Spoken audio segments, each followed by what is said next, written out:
Appreciate everybody's attendance here today. Joining us up front, we have Steve Letarte, crew chief of the number 88, Dale-Earnhardt Jr., driver of the number 88, team owner Rick Hendrick, and Dr. Jerry Petty, neurosurgeon.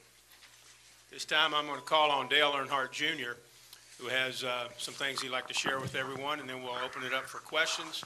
We have a couple of mic holders. We'll get to as many questions as we can, but I ask, please, one question per try, okay? Go ahead, Dale. Thank you. I guess I'll just start out with where this all kind of began. We had a test at Kansas about 5 weeks ago, and we blew a right front tire going into turn one, and I remember everything about that accident and everything after that accident, but I knew that I didn't feel, you know your body and you know how your mind works, and I knew something was just not quite right. But I decided to, just try to push through and work through it. I'd had concussions before and knew exactly kind of what I was dealing with, so I felt pretty good after a week or two, and definitely 80–90% by the time the chase started, and by the time we got to Talladega, I felt 100%, felt really good. And in the accident at the end of that race, I was hitting the left rear quarter panel, and it was a sort of a odd kind of a collision where the car spun around really quick and just sort of disoriented me, and I knew that I'd sort of regressed and been, had a bit of a setback, and knew, again, you know how your body is, and you know when something's not quite right, and I knew as soon as it happened that I had, re-injured myself, if, for lack of a better way to describe it. And, it didn't feel, it wasn't nothing, it was not even half of the impact that I had at Kansas, but it was enough to, cause me some concern. So, I went a couple days wondering, how I would, my body would react, and sort of waiting for it to process what was happening. And about Wednesday, I was still having some headaches. That was really the only symptoms that I was having, was the headaches. So I took it upon myself to, I contacted my sister, and we talked about seeing a neurosurgeon, and we ended up getting steered toward Dr. Petty and met with him, ran through a couple tests, everything was checking out, did an MRI, everything looked good there. But I was really honest with him about how I felt, and the whole, honest with him about the whole process from Kansas all the way on. And he spent the night thinking about what we discussed and everything that we did on Wednesday, and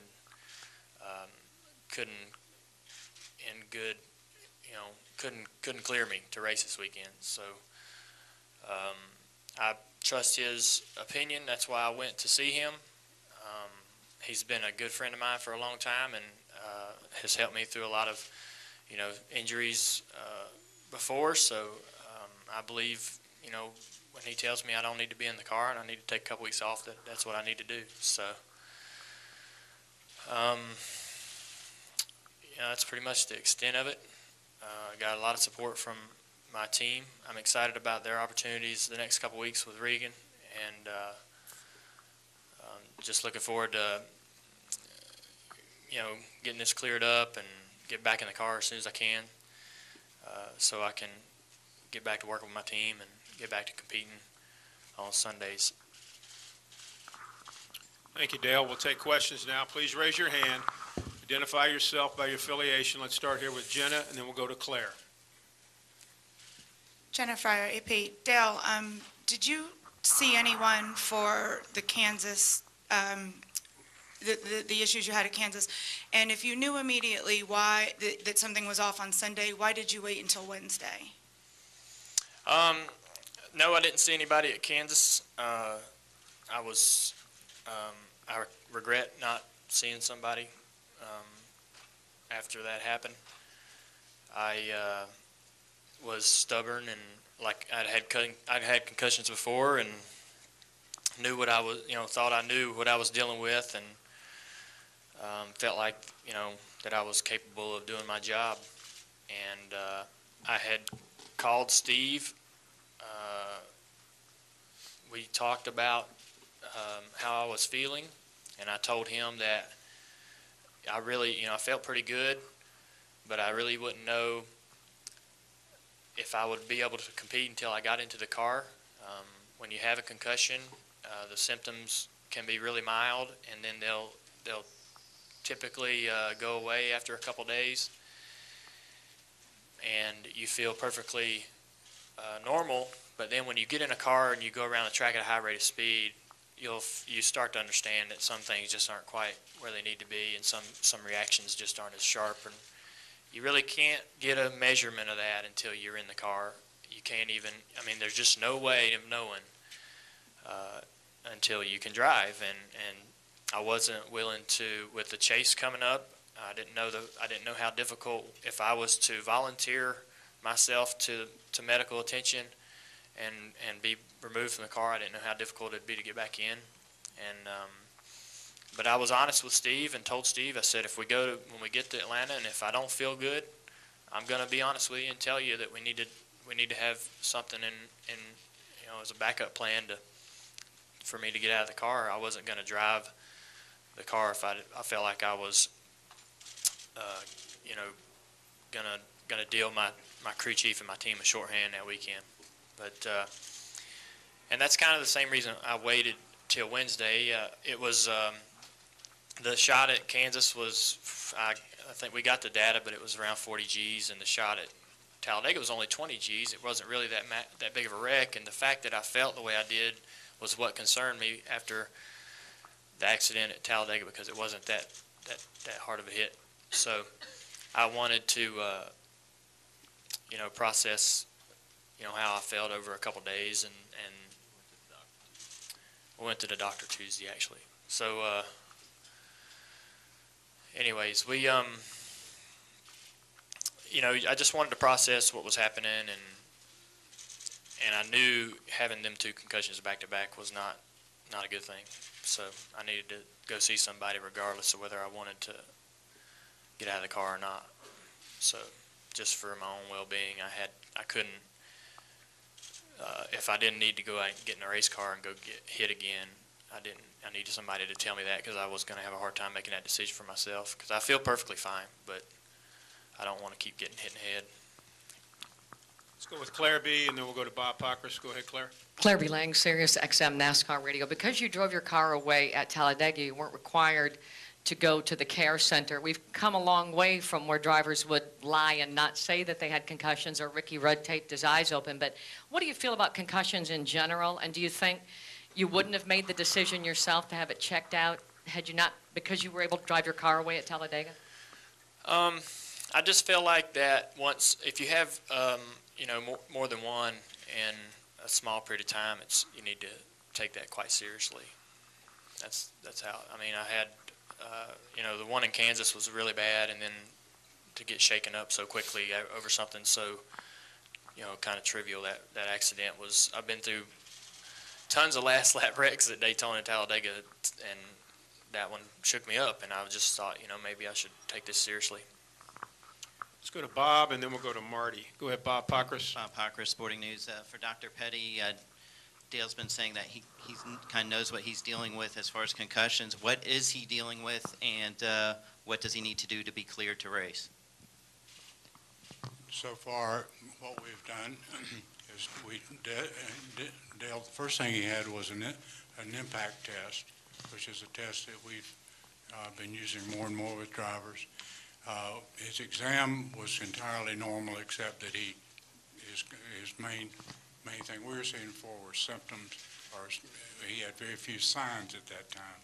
In other words, his his neurological exam was normal.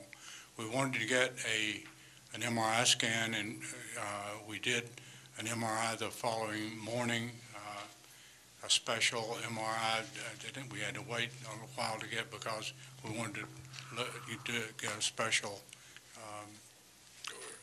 method they have of looking for previous injuries and so forth. That was entirely normal. It's just, there's nothing, it was the whole, and that was very encouraging. Then we talked to Dale, and I couldn't give you a better history than he just did. He had no amnesia on either side of either of the incidents, which is very important. And I think that there's every reason to expect that what we'll do now is we want him to have 4 or 5 days after he has no headache, and then we'll give him some sort of test, like to get his pulse rate up, see if we can provoke a headache. And then if we can't, we'll let him go out and maybe drive a lap or two and see how that goes. And if that goes well, we'll probably clear him to race. Okay, let's go with Marty. Let's go with Nate, and then Joe Menzer. Go. This is for Mr. Hendrick, Marty Smith, ESPN. Mr. Hendrick, you've been racing a long time, and you've done it with a whole lot of different men. What level of courage does it take for someone to take it upon themselves at the highest level when all of them talk all the time about how terrified they are that somebody's going to take their wheels, for him to walk in and admit that he had this pain?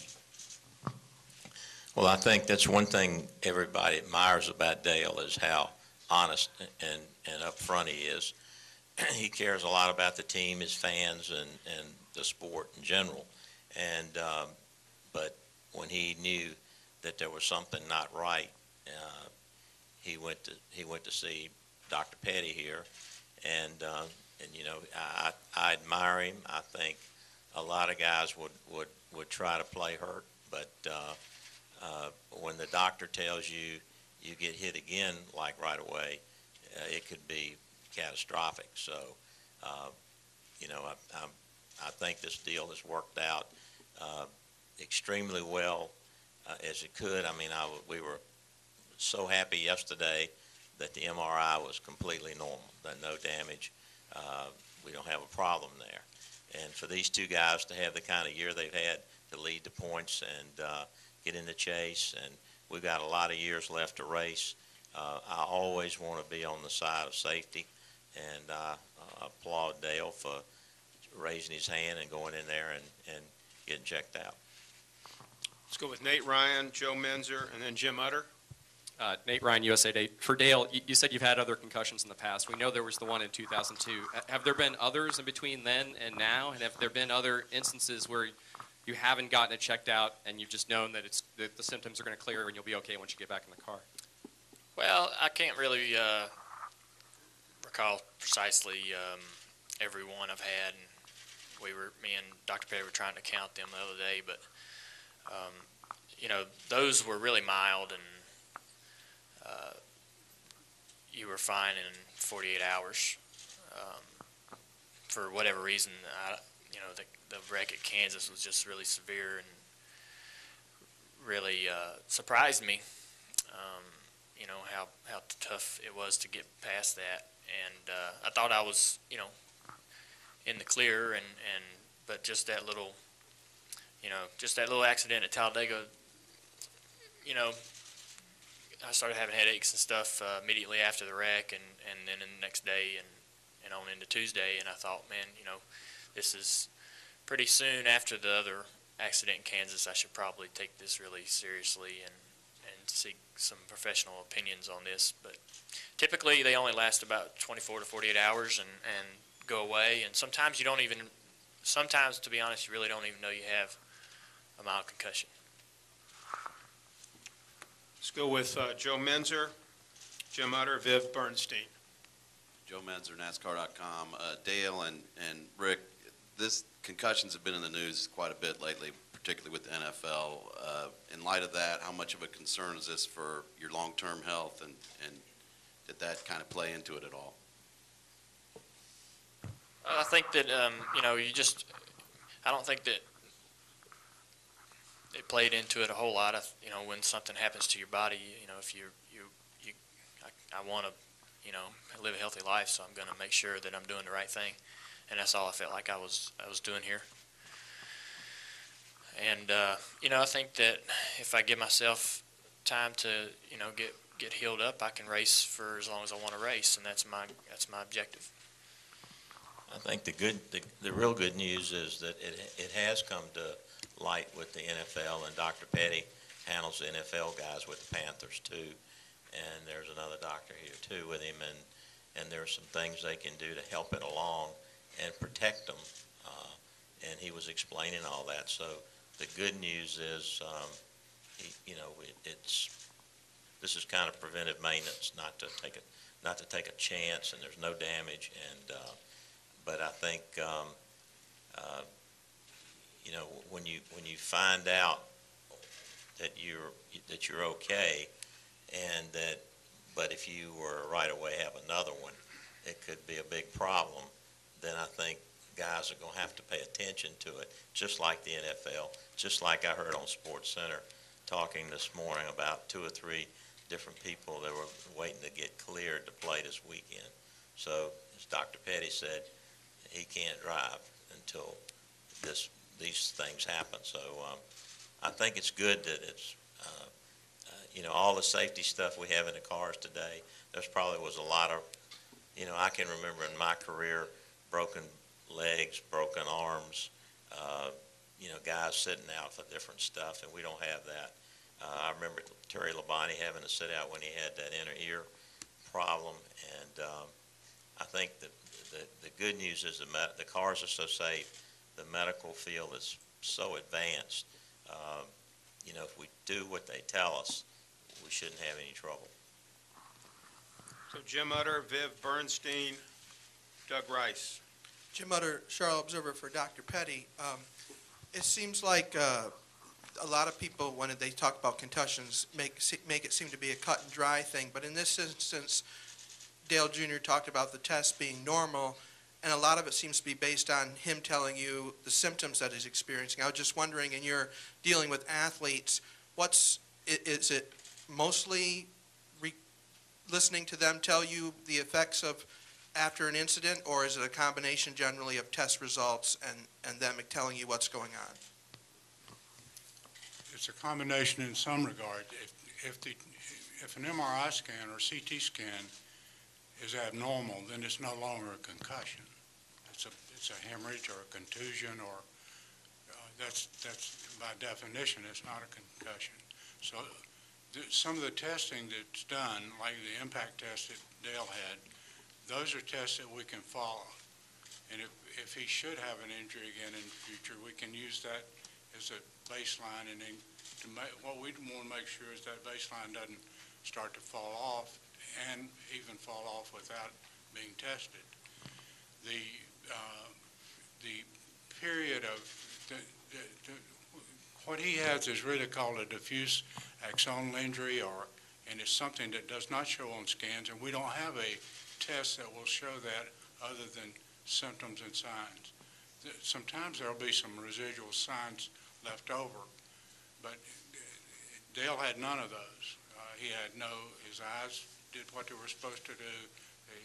There was just his balance tests and so forth are perfect. So it's just the one test, the one symptom that is more important than all the tests is headache. And as long as there's any headache, the brain is not healed. And until that's healed and had some time to rest, and then you provoke it again and can't make it happen again, then you feel like you're on the road to recovery. Viv Bernstein, Doug Rice, and the gentleman in the green shirt back there. Go ahead, Viv. Viv Bernstein, New York Times. Dale, when you look at Eric McClure, his concussion, you look at your concussions, Brad Keselowski broke his ankle. Are the cars not as safe as they need to be right now? All the cars are fine. There's just some things that you can't control, and I don't know that you can never have a race car that's completely 100% safe. But there's been so much so many advances in the last 10 or 12 years that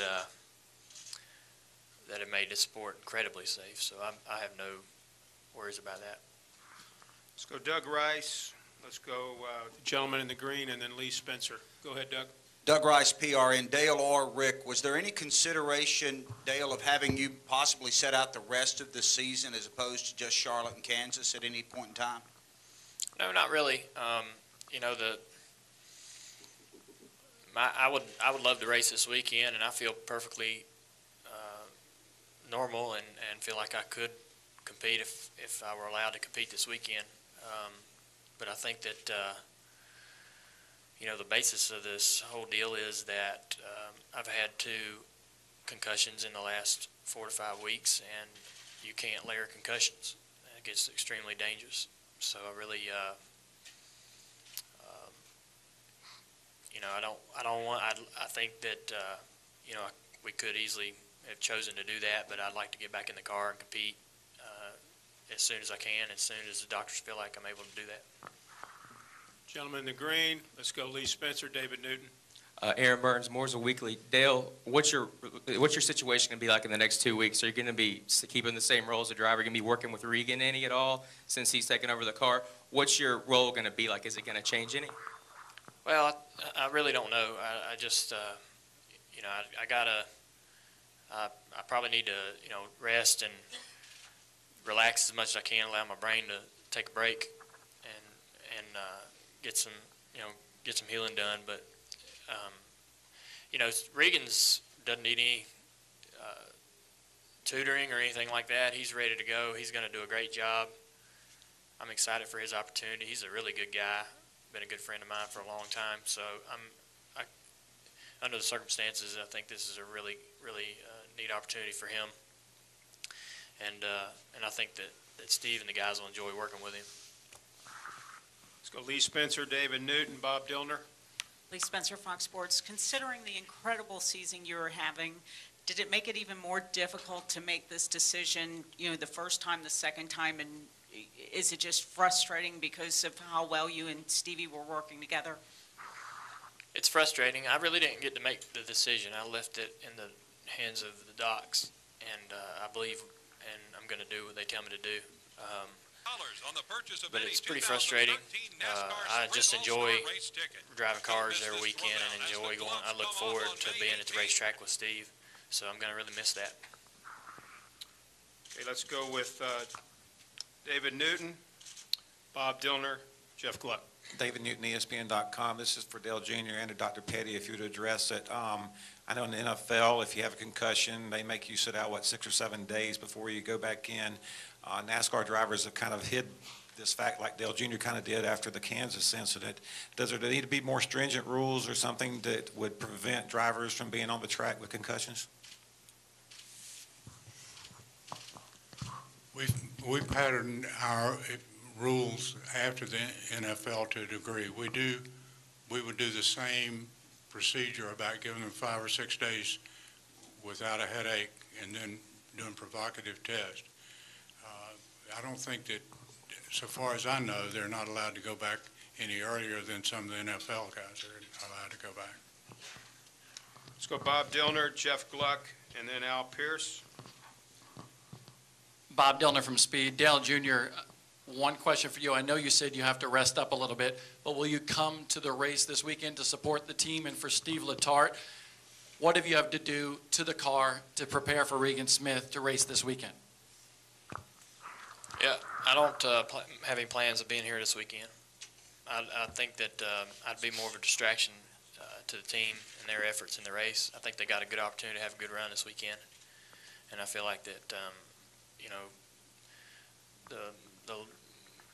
to minimize the distraction would help them out. As far as preparing for the car for Regan, there's not a whole lot to do. He's been at the shop early this morning just to sit in his seat versus Jimmy's. Versus we have a lot of options at the company, and he found the one that fits him the best, so we'll probably change the seat here, maybe the pedals, just adjust things to his driving style.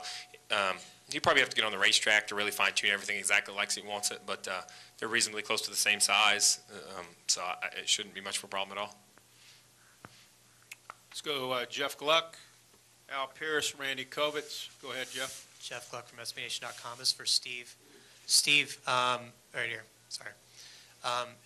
When this happened at the tire test, it sounds like there wasn't a lot of medical staff, or he didn't go to a care center. Is that standard for these tire tests, and is that something that you think should be changed, or how does that usually work?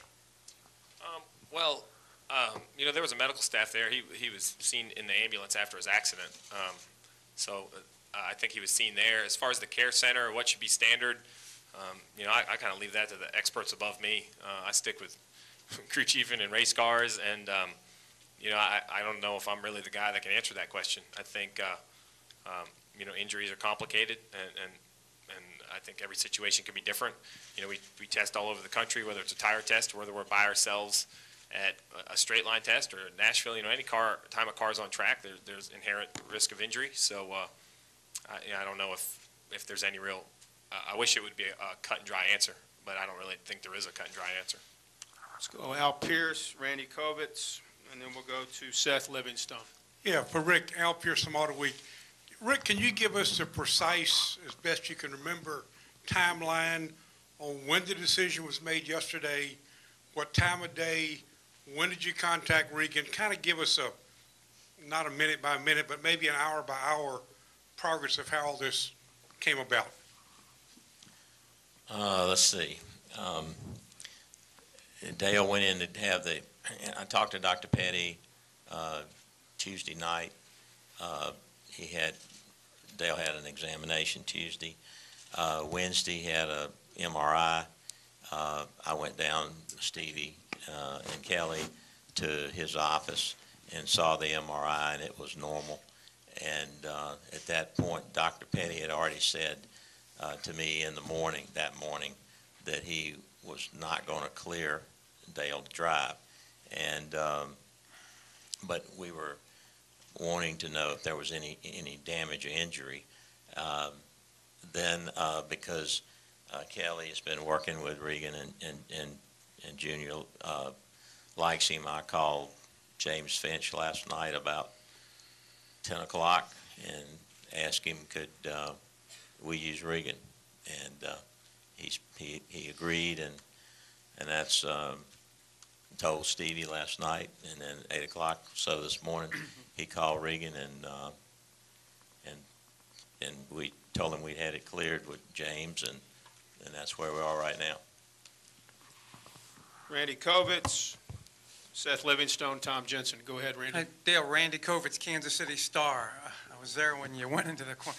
Can you just talk about that track and the rebanking of it, and is it safe, and what should we look for next weekend? I think it'll be a great race. I think they did an awesome job on the track. I had a lot of fun out there while we were testing up until the accident. I think it's just they did a good job in turn 1 and 2, sort of changing the banking of the track, and 3 and 4 seems relatively the same as it was before, but I really think it's going to be a great racetrack. It was a good track beforehand, but I think they improved it. You're not blaming the track? Absolutely not. Seth Livingstone, Tom Jensen, David Caravello. Go ahead, Seth. Yeah, for Rick and Steve, Seth Livingstone from NASCAR.com. Just going back to the Regan Smith decision, I'm sure you had other choices. Why Regan, and what might be the future for him in your organization? Well, I think we've been talking about running him in the nationwide car for a championship. So he's a good driver, and again, Dale likes him, and we're familiar with him, and so that was, we knew he was going to be in James's car, and that was it just seemed to fit about the same size. Yeah, I don't know if I really add. Mr. Hedrick makes those decisions, but I agree that Regan's a great guy. I think he has a great attitude. He seems to be a remarkable talent.